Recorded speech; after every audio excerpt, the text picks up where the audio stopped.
For this process mapping exercise, we're going to take Ryan Reynolds' view of how the Aviation Gin process works. And I've done a bit of research on Ryan. Clearly, he's a very successful actor. The Proposal, a couple of Deadpools, and he's also made some very, very funny marketing videos.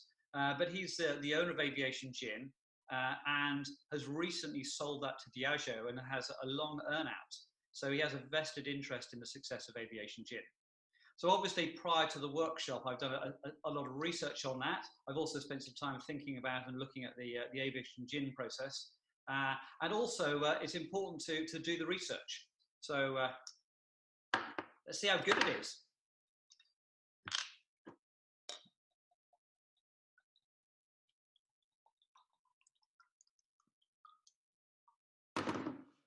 Cheers.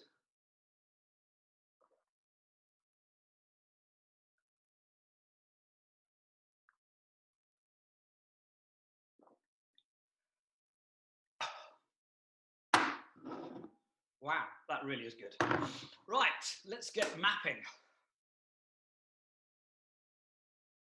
So let's hear from Ryan in his own words how the Aviation Gin process works.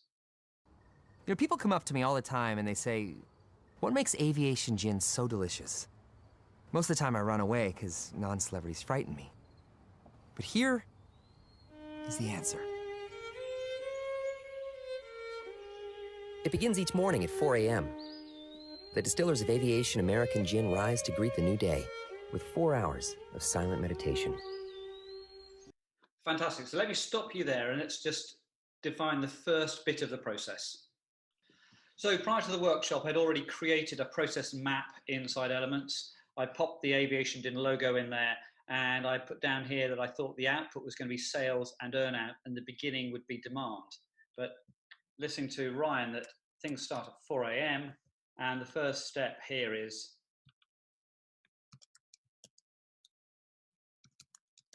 the team meditate. So we can connect that. So that's the activity, they meditate. And you can add a resource, and it was I think they said the distillers, there we go. So I've already preloaded some of those resources in. So the distillers meditate. So we have an output there, and let's add an activity. So let's hear from Ryan what happens next. From there, it's a quick scoot down to the grove. The citrus fruits are misted using only the tears of Aviation's owner, me, Ryan Reynolds. Right, perfect. So they scoot down to the grove. So this must be after 4 hours.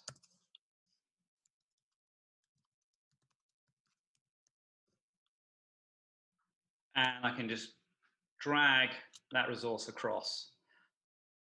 Right, so what I think I heard here is that we missed the citrus fruits using tears. Right, so that presumably is the distillers again are doing that. And the input from there must be, we must have some tears. So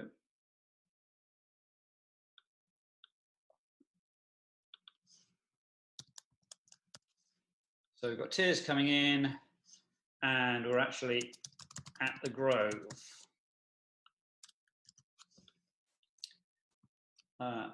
So we must collect the tears, and I think they said they came from the owner, from Ryan. So let's go and add the resource. Owner, there we are, owner Ryan, we can add him. And presumably there must be some reason why we've got those tears. So let's say it's because there was no Oscars. There we go. So now we have, they meditate, they scoot to the grove, they now miss the citrus fruits using the tears, and we've now collected the tears. So what happens next? All of our botanicals are humanely caught, cage-free, and grain-fed. The reason some people don't drink gin is that strong juniper taste. So, after apologizing to each berry individually, we beat the living hell out of them, creating a smoother, more refined finish. Let me pause you there for a moment. Let's work out what's happened there. So we said that we harvest the fruit. And who does that? Presumably not the distillers.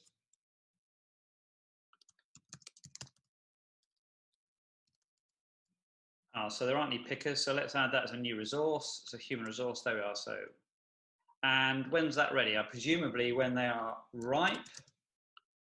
And then we had a process there where we said we beat the berries. I wonder who does that. So let's add a resource there. Let's call those beaters, and we'll create a new resource for those. There we go. And this is when they have been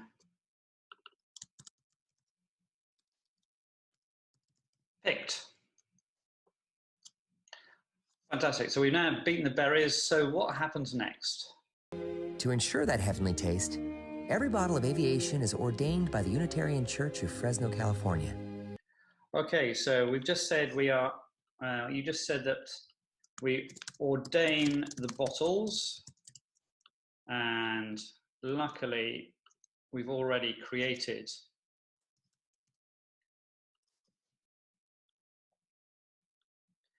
But Ryan, I need to pause you for a moment there. We went from beating berries to having bottles already ready to be shipped. So I think there's a little bit of a process that's missed here.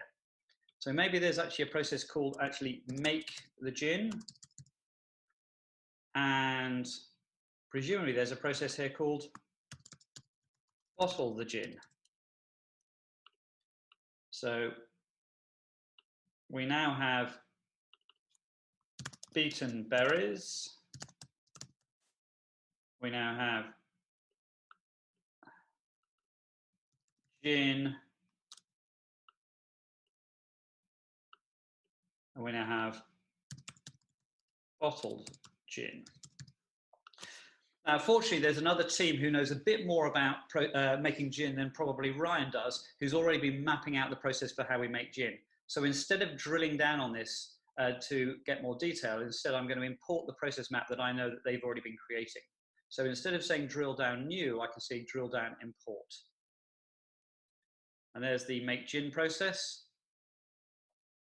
So I'm now going to import that, and I'm sure that the distillers are involved in making the gin, so we'll pop that one on there.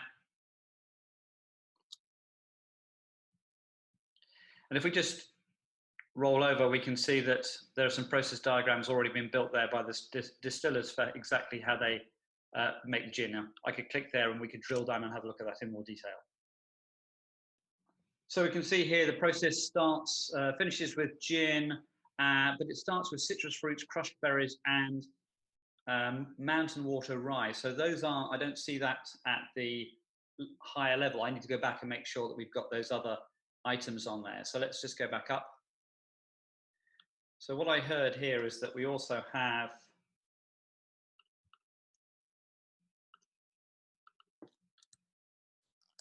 water and rye coming in, but it feels like the citrus goes straight in there and they're not beaten. So it's only the berries that are beaten. So this is citrus fruits.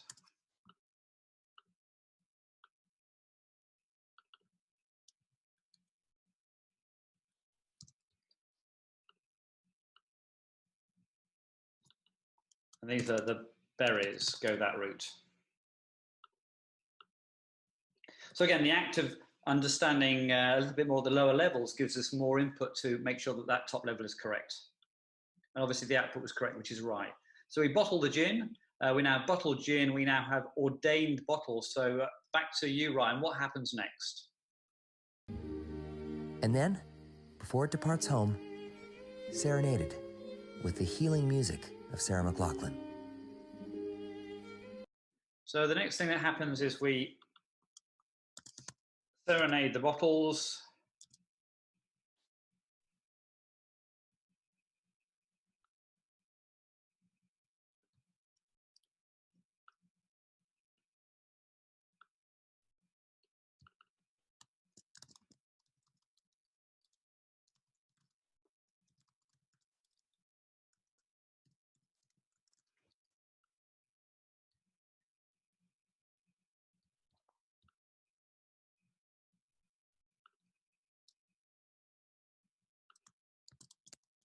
And there is Sarah McLaughlin.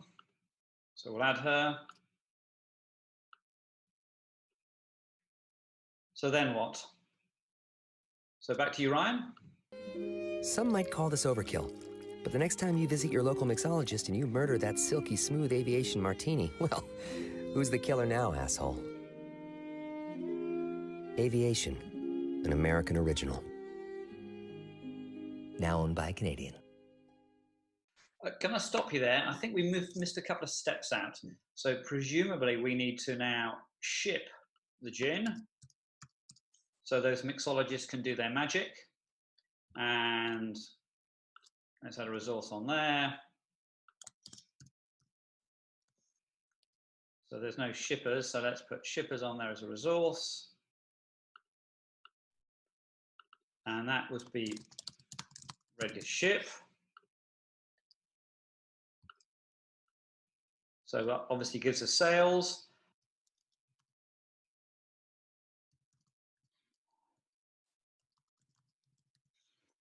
So orders for gin need to come in.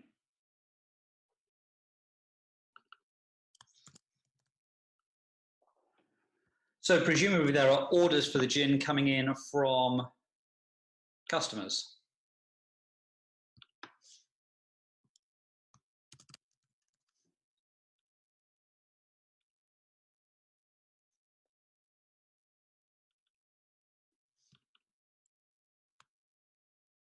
And then we have a process here called earnout.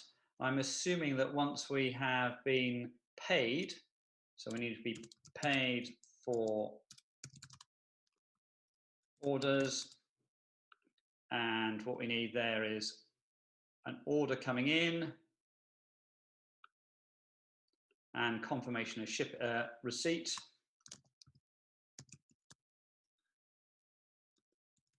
Of shipment.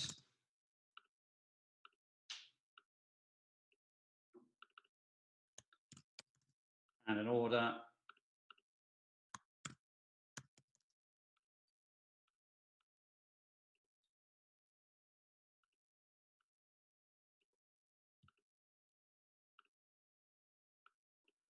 And there's Ryan's earnout.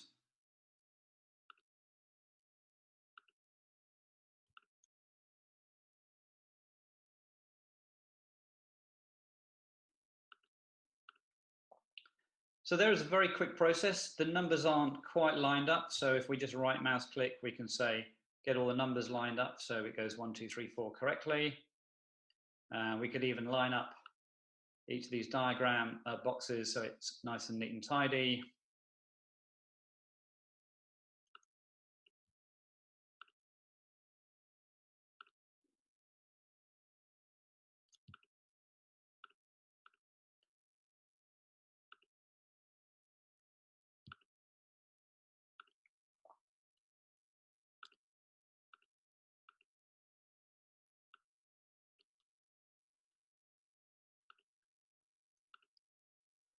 So we need to add a resource there. The bottlers. Just straighten that line up. Perfect. We now got a process here, draft. And really we want to publish it so we've actually got some version control over it. So I can say, let's make ready for release. Then we choose a release. So this was the workshop. So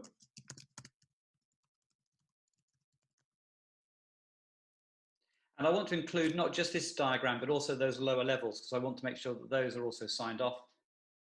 So I've now said I want this to be released. And if I nip over into the application, the release page, I can then go and publish this.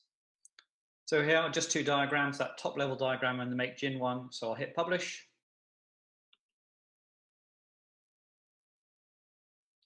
And it was successfully published. If I now go back to the diagram and do a refresh.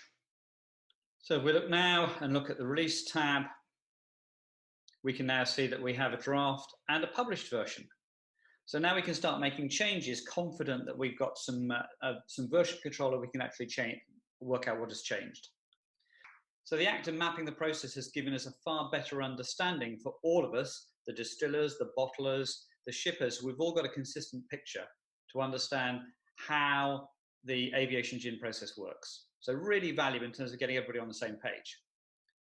So thank you for spending time with me and with Ryan to map out this business process around the Aviation Gin. So some takeaways from this mapping workshop.